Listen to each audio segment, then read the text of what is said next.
Understanding lung cancer cough, a quick overview. Lung cancer is a leading cause of cancer-related deaths, with a persistent cough being one of its most common and distressing symptoms. It often starts as a dry cough and can escalate to producing phlegm, sometimes tinged with blood.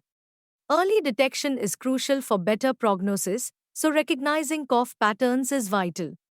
Treatments include targeted cancer therapies and symptom management with cough suppressants.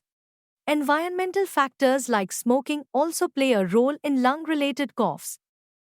Learn more at AmericanOncology.com.